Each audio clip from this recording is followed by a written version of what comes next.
Welcome to the CPUX seminar from UXQB and ISQI GmbH. Thank you everyone who joined us today.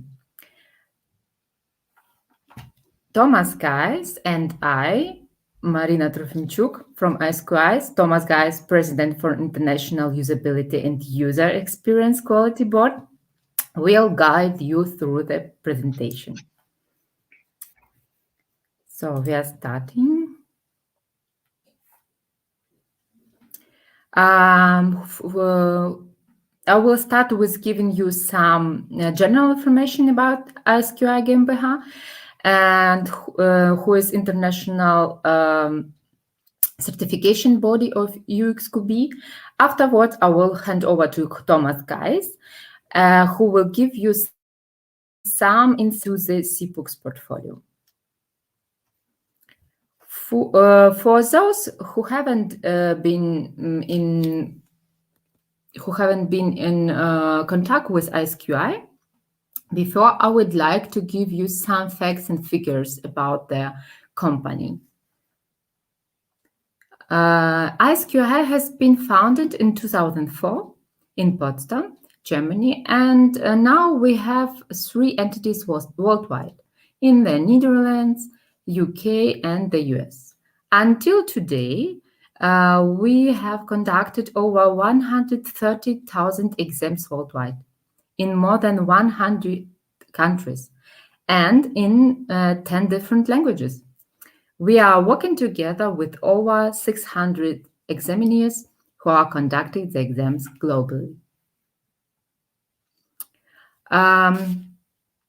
Here you can see our product portfolio, which contains certification in many different areas. We started in 2004 with software testing and now offer certification in requirements engineering, mobile app testing, software, product management, or usability. As usability is a very important topic and the demand for certification in this area is growing constantly, we would like to give you some insight in the certification today. I would like to explain the cooperation model between UXQB, certification body, and training providers. The cooperation in terms of the certification process is based on ISO IEC 17024, which divides the responsibilities of each party strictly. So UXQB publish and maintain the curriculum, glossary, and certification procedure for the CPUX Foundation and advanced level exams. The certification test itself is conducted by ISQI as independent certification body. And international training providers develop the training materials and conduct the training based on the syllabus. I would like to hand over to Thomas Geis. Okay. So, you can hear? Yes, I can hear you. I'll just share my screen now. Let's see if that works. Share screen. Okay, then I have to press twice, which is for some people already a showstopper. Press share and then full screen. And Marina, just one more question. Do we see Yes. my, okay, yes, perfect. We can see your screen very well. Perfect. You can that. Thanks a lot. CPUX and UXQB, here we are. My name is Thomas Geis. I am German. I live in Germany, and I am one of the co-founders of the UXQB. UXQB stands for International Usability and User Experience Qualification Board. I myself have been working commercially in the field of usability and user experience for the last actually 28 years by now. Yes, 28 years. I started off as a usability tester, and I am an engineer by education. And over the last approximately 25 years, I would say, I have been rather active in the field of standardization. I'm working as an expert in several ISO committees. I'm also one of the editors for the ISO standards for usability that some of you might be aware of. It's the ISO 9241 series. There's plenty of standards in there, and the ones that are central for usability and user experience are the ones that I'm personally highly engaged with. I have been awarded the Usability Achievement Award of the German UPA in 2013. UPA stands for Usability and User Experience Professionals Association, and yeah, I'm a rather sober man, let's say. I more rely on methods and defined practices than on my personal inspiration and creativity. But that's not true for all of us. Having said that, when it comes to usability and user experience, the one thing I can say already is, unless you apply methods to it, you are really gambling in your development projects. You are gambling on the quality of your systems from the perspective of those who are supposed to use them. Whether they will ever use them is not that obvious for all products that we develop. Okay. What is the UXQB? The UXQB is a non-profit organization that was established in 2013.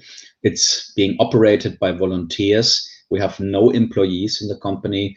And down here, you see some faces of volunteers, so-called national experts from various countries. We have people here from the United Kingdom, from Germany, from Denmark, from Switzerland, from Austria. These are the countries that currently are rather engaged in getting out standards for personal qualification in usability and user experience, and also actively help to maintain the certification scheme CPUX, which again stands for Certified Professional for Usability and User Experience. Okay.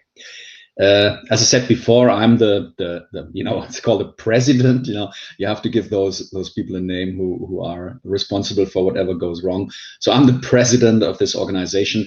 It doesn't mean much. It just basically means I have a lot of work, for little money. Okay. Now, usability and user experience is the subject that we are building qualification standards for, that can be certified against by ISQI, for example, as the largest certification body in the field worldwide. And when it comes to usability and user experience, there's already often a confusion between those two terms, usability and user experience. There are people who say, usability is the old thing and user experience is the new thing. And there are other people who say, well, it's basically the same, But listening to all those perceptions on the two terms, or reflections on those two terms, actually, usability and user experience are both ISO standardized terms. The term usability was standardized already in 1998, which is almost 25 years ago. 23, here we go, 23 years. And usability is defined, or, well, let's not look at the definition, the standard. Usability addresses what happens during the use of what we call interactive system. Interactive system is any kind of product or combination of products that basically beeps and does potentially strange things. Anything that is potentially hard to use, you could call an interactive system. And usability assumes that when people use a system, that in general, they try to achieve a goal. They try to achieve a goal, which can be as simple as making a cup of coffee, not two, or making 2 cups of coffee, not 1. And this is also called the intended outcome. And if something is usable, from the perspective of those who try to achieve something with the system, then it is assumed that the system is effective. And effectiveness means that people are simply able to get their intended outcome out of the system. So if you get a cup of coffee out of a coffee maker that is exactly what you intended to have, and it's without milk, it's without sugar, it's black, and it has a nice thing on the top, what would you call that in English? Then we would say you were effective with that machine. Now, that doesn't mean the system is overall usable, because we assume for usability that usability also means, and that is central to usability, that on your way to your intended outcome, to your cup of coffee, that you do not make a single step that is too much or awkward, that you always understand which information is meant for what, that the system does not respond strangely, like the coffee goes next to the cup, and what all those things that you can observe when you watch people trying to get a coffee out of a coffee maker. So efficiency means that you get to your intended outcome with a minimum effort. And one measure for this effort, of course, is time, but another measure is the amount of mistakes you make. Another measure is the time you sit in front of this thing wondering how to continue. This all is against efficiency. So efficiency is about getting the job done with a minimum effort. And usability on top of that assumes that users are satisfied with what they experience during use. And this is called usability. Now, if you ask yourself, what is user experience? Well, user experience is not a competitive approach. User experience simply encircles what happens before you use a system. This is called anticipated use. It's the perceptions that users have about a product that gives them an idea on whether this will be, they haven't touched it yet, whether this will be a useful thing, whether this will be a nice thing, whether they have to be careful with the thing because it looks dangerous. This is called anticipated use. It's sort of a usability test that users make in their mind before touching a system. All of us do this. If you go to a shop and you do something as trivial as buying a toothbrush, and you see let's say 3 different toothbrushes on the shelf. Basically, you observe all of them and you imagine what it would be like to brush your teeth with each of them. And this imagination about how it would be, this is called anticipated use. And this is part of user experience, because while you wonder about a product, you build perceptions. You have perceptions about the product, even if you have never ever used it before. But if you have negative perceptions about a product, then you might not even consider to actually use it. When I was working as an employee in a test house for products quite a few years ago, I exactly remember when some of the IT people, they came to my workplace. I already had a notebook. I was proud of it. All the others had a workstation. And these people from the IT department, they installed some things on my machine, and there were some icons on the screen. And they said, this is very important, and you have to do this and that. And when they left the room, a colleague of mine came in and said, Thomas, did they install you this system? I give you one advice. Don't even click on it, right? Although you were told to use it, don't do it. And very interesting experience at the time, because I was a young employee. So basically, there are people who can warn you from using a product, and that all becomes part of your anticipated use situation, and you might as well decide to not touch the product even before you have tried it out. Now, anticipated use. Actual use is what we have seen with usability. Once you touch the system, once you use it to achieve your intended outcomes, you are actually using it. And if in this situation the system behaves according to what you expected it to do, then we would say this is a good user experience. If we had a positive, let's say, and that's what we want to build. If you had a positive anticipation about what's going to happen next, and then you use the product, and now you have that experience, that's where the term experience comes from, then we would say this is so far an overall positive user experience. So user experience is all about what people feel when they use a product. And this is divided into what's called perceptions. The things, like, oh, this looks ugly would be a perception, right? And the responses, perceptions and responses. And if you look at something and you say it's ugly, or you feel it's ugly, then a response might be, I'm never going to touch it. That's the response, perceptions and responses. So anyway, let's look at the positive path. If you anticipate something to be wonderfully simple, and then you work with it and you experience it to be wonderfully simple, then after use, you have a digested user experience. And digested use means that you respond to what you have experienced, and either you identify yourself with this product. You would say, wow, this is something I should tell my friends all about. Maybe I should even post something on the internet about it. Or you have a negative experience and you build a distance to this product and you say, I've been having it. It's not great. There's like plenty of new mobile phones who have those fingerprint sensors under the display. And when you see them in the advertisements, it all looks great. But once you have those phones and you try to use it, you might as well realize that the old physical fingerprint sensor was faster. Very interesting. In all cases, by the way, it's faster. Doesn't mean what you look at. And that it was easier to locate, right? And that it felt better. It's very interesting to see this. And so all I'm saying is, when it comes to user experience, we consider what happens before use, what happens during use, which is usability, and what happens after use. And it's all about those subjective impressions, responses that people have. And usability is more about the objective facts while you use a product. Can you get the file shrinked with this file shrinking product? Can you do this without having to wonder how to do this, because you had a clear idea of how you wanted to do it? And overall, this is usability and user experience.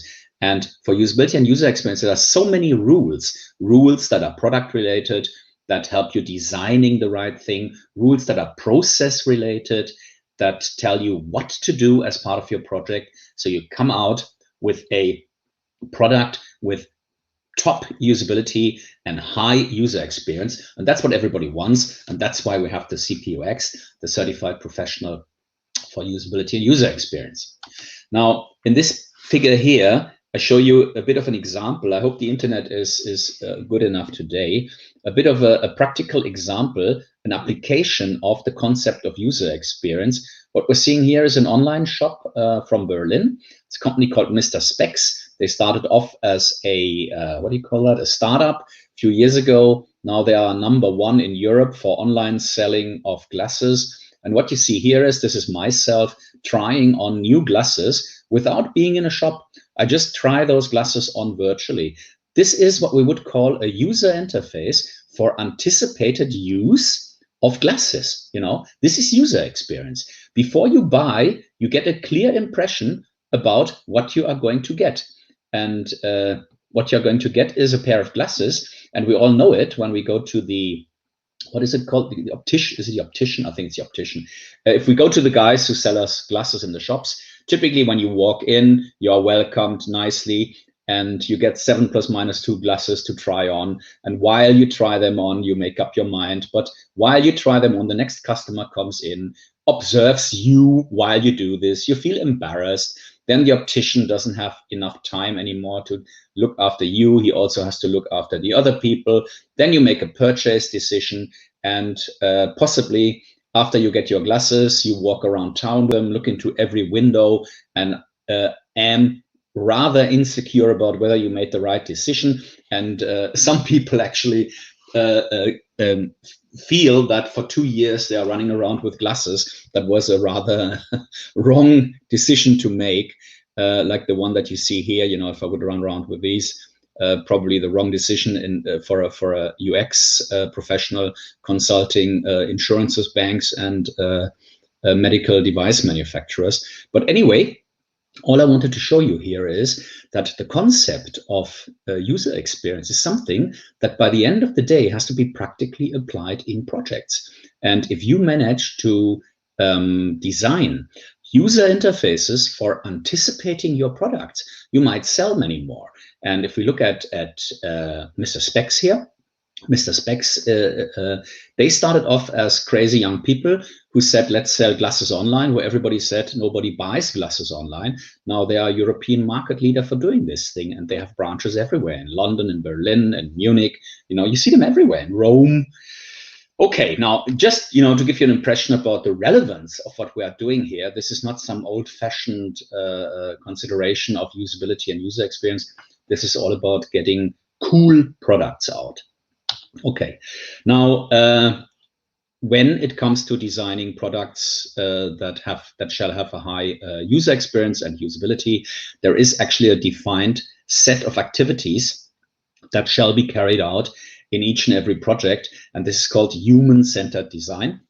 It's defined in ISO 9241 part 210, and human-centered design assumes that there are 5 phases that you have to go through in a project. The first one is you have to plan for usability and user experience. If you don't plan activities in a project related to usability and user experience, nothing's going to happen. Everybody will be the national football trainer for the usability in your team. Everybody knows better.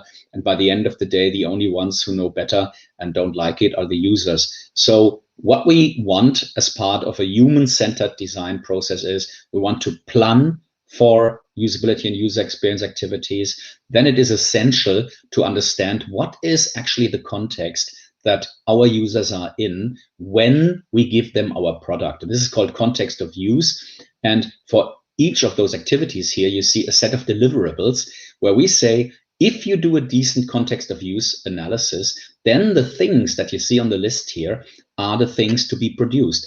And part of the certified professional for usability and user experience is to understand what those deliverables are. That's the foundation level. You have to get a clear understanding about all those deliverables. And in the advanced levels, I'll talk about them later on, you gather the practical skills to produce those deliverables. And once you know what something is and you know how to produce it, you might as well get quite a good job afterwards in the field of usability and user experience. So first, we assume that in a project, the context of use of our users has to be understood. Based on that, we specify user requirements, not customer requirements, not system requirements. It's all those terms around. User requirements, defined term, and user requirements always specify what people or users shall be able to recognize on a system, to make to choose with a system or to input into a system as part of getting their job done. So that's user requirements. Then, of course, we have to produce designs to meet the user requirements, because that's the definition of quality. Quality means meeting user requirements. And for producing solutions, there's also a set of deliverables. It's not the user interface itself that we start off with. There are use scenarios, storyboards, task models, information architecture. These things have to be engineered. Trust me for this. And once the user requirements, we always know there is what we call the principle of uncertainty. It's actually the uncertainty principle. That's what we call it in English. The uncertainty principle assumes don't believe you get it right at the first time you do it. Whenever we design something, we have to evaluate it with users. And the typical consequence of this is that either we find out that we've overlooked some aspects in the context of use, or we have not exactly and fully specified the user requirements, or we simply realize that we did some, or we made some wrong design decisions when we did our design. Sloppily speaking, we simply made a crappy design, a non-professional design, although we had all the basis data for it. And that's why, for example, a style guide comes into place here, which says, when you visualize an OK and a cancel button, please put the OK to the left and the cancel to the right. Maybe you want to do it the other way around, but do it one way. And there are recommendations for this, lots and lots of guidelines. And typically you go through this cycle at least twice. And then you can assume that you did what you could do to build a usable solution with high user experience. So that's the process that we apply. Doesn't mean that it's necessarily a strict waterfall model. You can apply this process for each and every sprint in an agile environment. But this is the standardized view, the worldwide standardized view on how to go on in projects to get something out that works for users afterwards without negative surprises. Okay. Having said that, it always, when you hear presentations on usability and user experience, it often sounds like, yeah, it's exactly what we are doing and everything is usable these days. Thank God we live in such a great world where everything behaves like a smartphone and whatnot. The truth is it doesn't. When it comes to business applications in particular, and just handing in, your travel expenses after a month after a month's work can be such a nightmare and can take you 3 days before you have everything in the system. So users are often frustrated by interactive systems. Don't take for granted that when you build software that afterwards it will be something usable.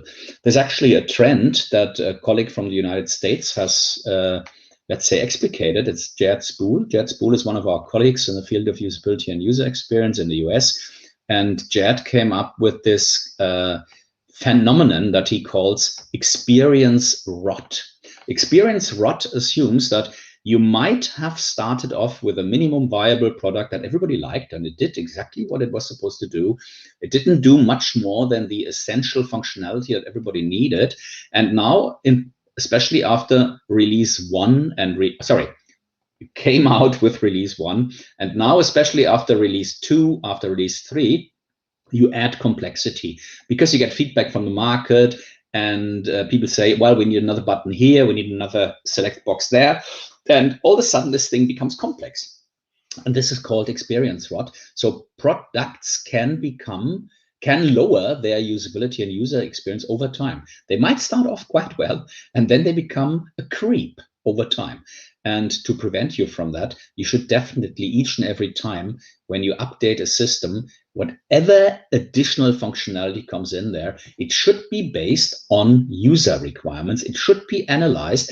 Does this really solve a problem in the context of use, or are we just adding fancy things because we have nothing else to do, and our sales representatives come back from the trade show and say we need a new story, and if you want to give them a new story, you might not give them new features, but you give them new stories about how to use your product and how to make good use of it and how to add value to our customers without changing the product. Okay. Now, more usability means more market success, and therefore within the UXQB, we believe ideally, now that we have international teams, people sit at their screens. One might sit in Israel, the other one in Germany, the third one in Russia, and all of these people work together. And so to make sure all of these people have the same understanding of usability and user experience, we believe that the development of a consistent quality standard is an important aspect in getting this right. Okay. What are the certification offerings from UXQB? Well, altogether we have 4 qualifications that you can achieve. The first one is the so-called foundation level, CPUX F, Certified Professional for Usability and User Experience Foundation level. And once you have achieved that qualification, I will show you how to achieve it. There are 3 advanced levels. Actually, I'll do something right now. I don't know why I put that in the center, but in the center, hang on. You got to go through this. I have to do it now, but don't do it now. I will never do it. Right. Now we have 3 advanced levels, and the first one is on user requirements, and the second one is on designing solutions. That's the one in the center now. And the third one is about usability testing and evaluation. I just changed the order because there is a logic order in there, because first you want to get the requirements right, then you want to design something great. And once you have designed something great, you want to find out by testing that it is really great, or which ungreat things you have in there that have to get out of the user interface. So 3 advanced levels, and I now show you how to acquire this qualification. Now, in general, if you are aiming at a CPUX certificate, you have to pass a test. And the first test you have to pass is the foundation level test.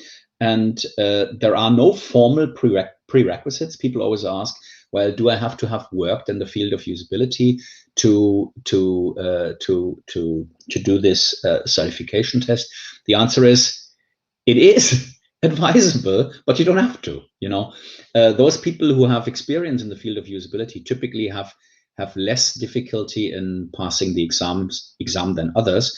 But overall, for the foundation level certification, we have a failure rate of approximately 20%. Let's say it varies between 18 and 24 or something, but the average failure rate that we have is 20%. So don't take it for granted. Don't just go to a test and say, come on, let's gamble. Let's see, maybe we clicked the right thing. Probably you won't. The foundation level certification, when it comes to the exam type, here you see the scheme, the exam type, exam elements, duration, languages.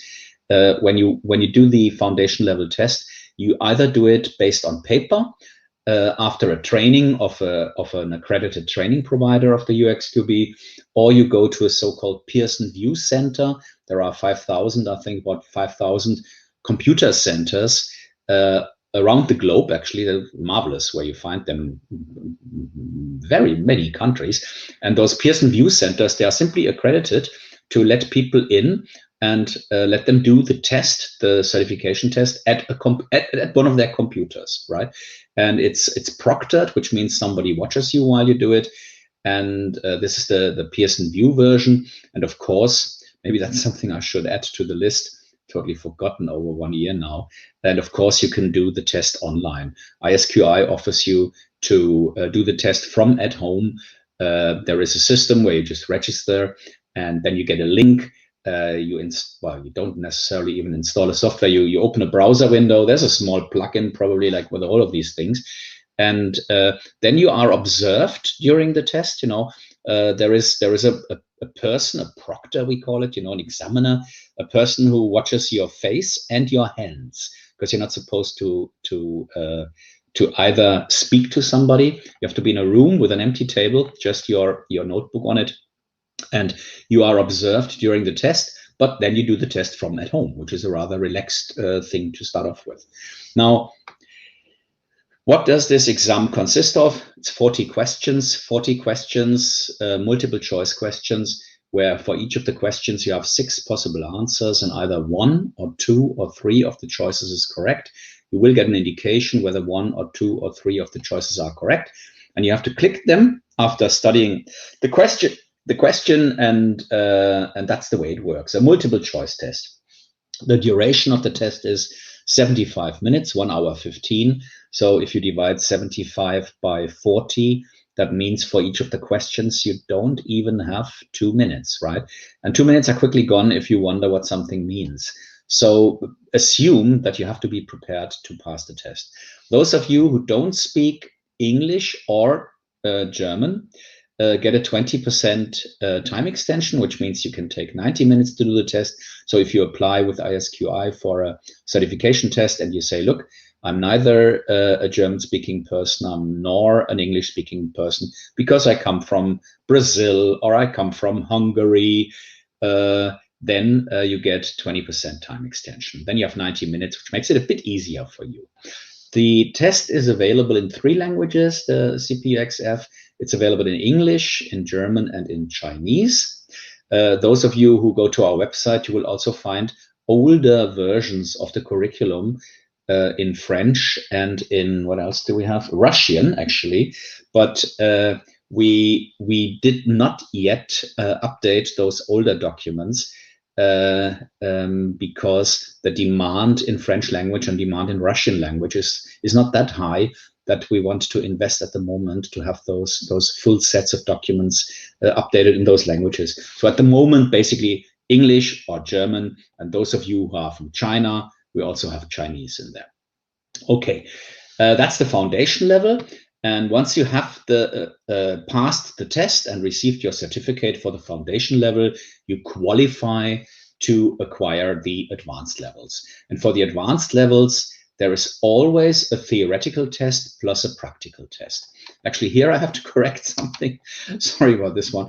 Since yesterday, actually, we only have multiple choice questions in our advanced level tests. Before, we had so-called essay questions where you had to produce text, but we found that based on the high demand on such certification tests, we cannot manage anymore to analyze written text by people. We have to do it automatically, and that's why all the theoretical exams for our advanced level tests are now multiple choice questions. And all of them also have 40 multiple choice questions, but the default duration of the test is 90 minutes. So for the advanced level, you have a bit more time to complete your theoretical test.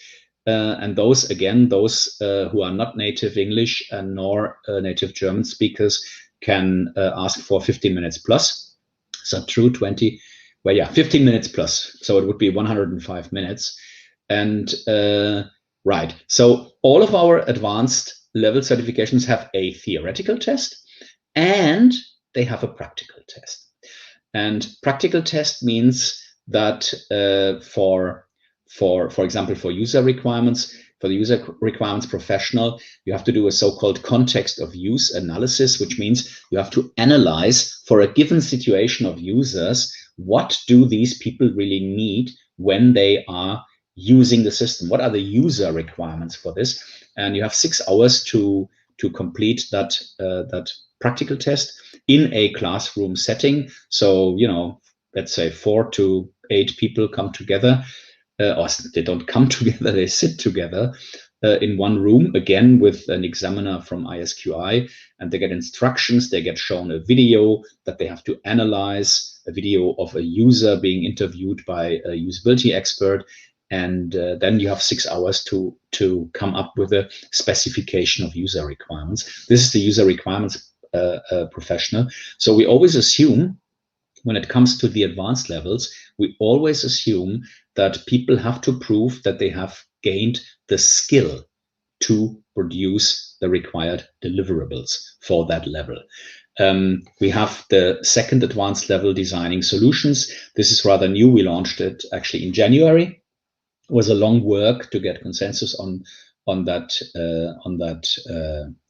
curriculum. And for the designing solutions professional, you get a design assignment. You have to produce certain deliverables that you produce when you do a professional design, including a low fidelity prototype and an information architecture and a so-called interaction specification. And this design assignment is also being performed in a classroom setting where a instructor from ISQI will hand over the assignment to you, instruct you what has to be done, not how to do it, because that's your job. And after 8 hours, collect all the assignments back, and then they will be analyzed by an expert in the field for their correctness and completeness. Our third advanced level is usability testing and evaluation. Again, a theoretical test and a practical test. And when it comes to usability testing, it's rather obvious that we want to see from our potential certificate holders, from our candidates, we want to see, are these people capable of planning, performing, and documenting a professional usability test? And this is not being done in a classroom setting.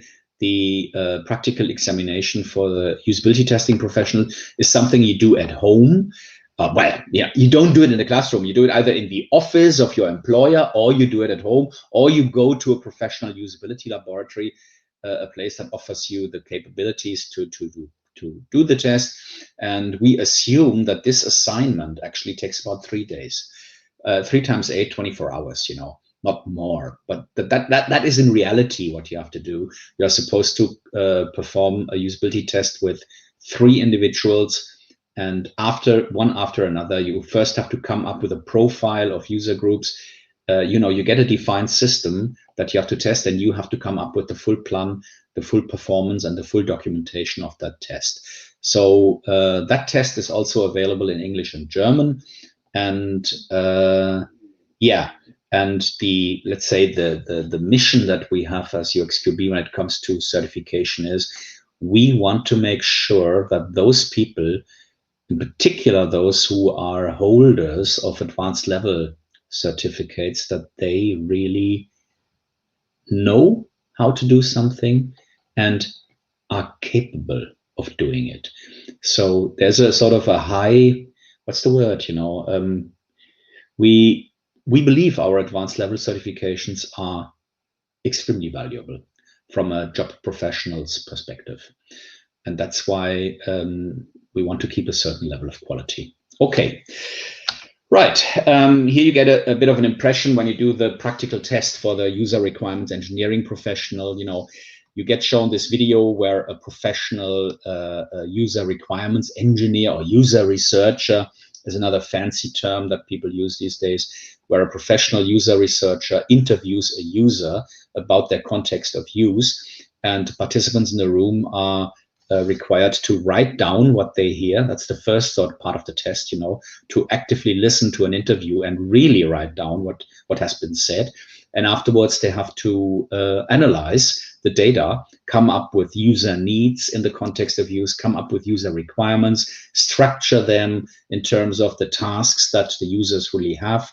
And that would be then a specification, a requirement specification from a user's perspective that designers can use as the basis for their design. So that's a bit of a visual impression about what's happening during that practical certification test for user requirements engineering. Then I have a bit of a illustration about the usability testing professional. What we typically do is we give the participants a public website. We give them, well, we don't give them access. We give them the URL of a public website, and then they have 3 days time to plan, perform, and document a usability test. And what you see down here is one of the candidates who actually performs a usability, or who has a user with him in the room, who is the test participant, who is, in this case, trying to find a specific TV program, which is not obvious when it comes to certain so-called mediatheks. And the observer here, the facilitator, is the observer who actually observes all the actions of the test participants and identifies usability problems during the use of the system. And here you see the website, the test object, so to say. One requirement is actually that the candidates, the CPUX UT candidates, that they film all 3 situations with the users from the moment on where they enter the room until they leave the room again. And this is all being analyzed afterwards by an expert assessor from the UXQB. Okay, now this is the designing solutions professional. What I'm having here is one central image from the curriculum, which shows you that design itself is a comprehensive task, and it assumes that there are certain phases that you go through: early design, first drafts, refined design. This is what typically happens in a design project. And you do some conceptual modeling, information architecture, interaction design, interface design, information design, sensory design. And as part of the practical test, you are given an assignment of a design task where you get all the requirements, you get all the context, and you are supposed to come up with parts of what you see here.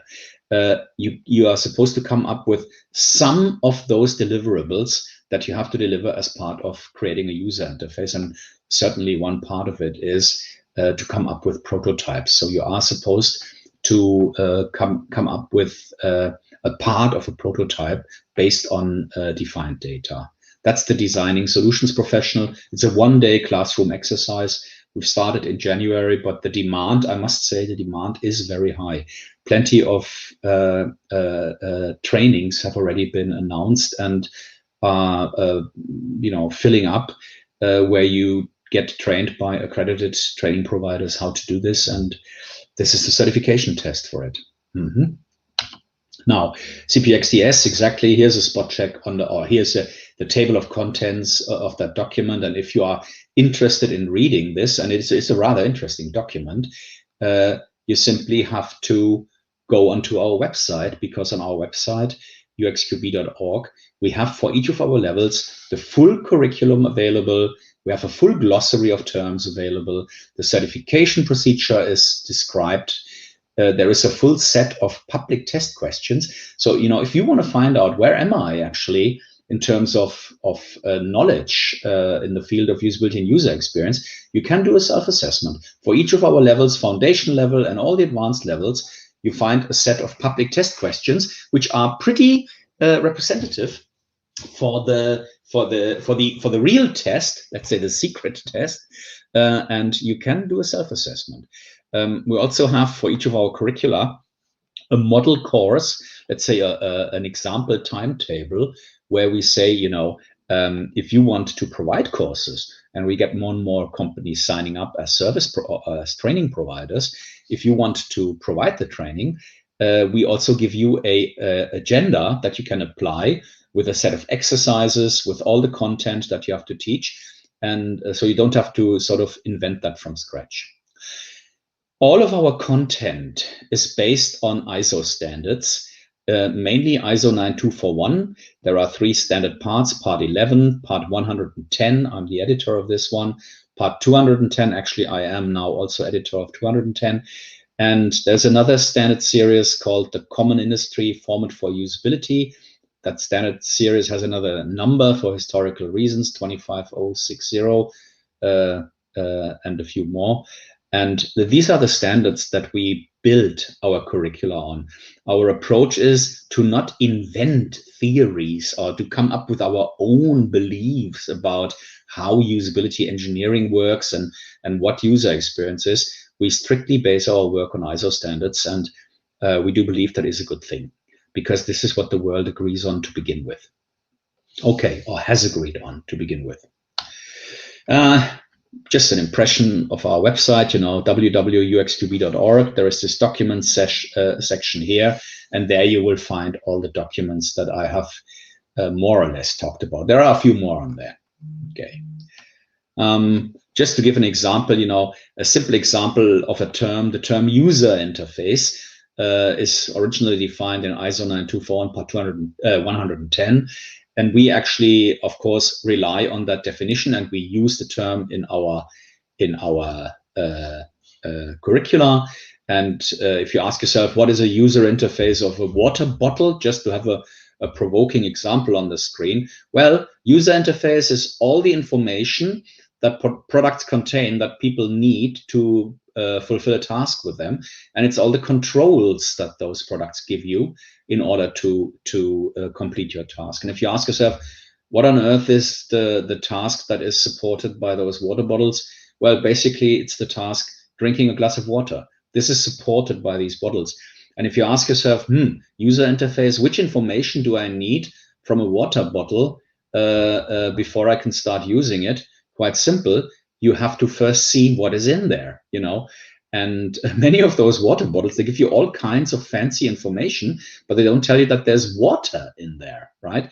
But so the content of the bottle, water, the level of fluid in the bottle is part of the user interface. It's another information that you use before you start using it. This bottle seems to be empty, but do we know? This bottle seems to be full if I have a more or less closer look. And this bottle also seems to be rather full. So this is the information that the user interface of these bottles gives you. On the other hand, there are controls. And a control is something you touch as a user. For example, the lid's up here, This is an open-close control. It's a control to open or close the bottle. And you also have a handle here in the middle. The bottle in the center has an explicit handle. It's this thing in the middle where you can grab it with your hand. And these two other bottles, if you have a look at them, they don't really have a handle. For some reason, you need a rather large hand if you want to operate those two bottles with one hand. And those of you who have ever tried to empty a Volvic bottle know you need two hands to use it, which from a usability perspective means you waste more resources than you should do. Waste resources in terms of you waste two hands while you fill a glass of water, which is not great. It's not great, although these bottles might look beautiful. Okay, so just to give you an example, what do we mean by user interface? And actually, then you have to expect questions on those concepts, in the test, in the certification test. And here's an example for such a test question from the foundation level. And the question here is, which three, so 3 of the 6 are correct, which 3 of the following components are part of the user interface of a car, that is the interactive system here, for the driver of the car, which is one user group of a car. There are other user groups, such as policemen who are following a car. They have other requirements on the car they follow to identify what is what. And so if I ask you which 3 of the following components are part of the user interface, and here are the terms: accelerator, number plate, gear stick, bumper, rear view mirror, brake disc. These are the 6 choices that you have. You would have 2 minutes to think about it, not even. And the right answers are these 3. I'm not going to argue about why they are right, but if you want to find out why are these 3 correct answers and the other 3 are not correct answers, then I can advise you to go onto our website, download the public test questions for the CPUX-F, and there you will find this question and you will find an explanation why these answers are correct. Okay. Here's a sample certificate which shows you, once you have passed the certified professional foundation level, this is the certificate that you get, and the certificate claims that you are familiar with the general terms and concepts in the field of usability and user experience within those 7 areas of competence that you see down here: the human-centered design process, definition, concepts, and guidelines, understanding and specifying the context of use, specifying the user requirements, producing design solutions, usability testing, and usability inspection and user surveys. Okay. Right. Internationalization of the CPUX scheme. Now, the UXQB is an organization that basically relies on member organizations.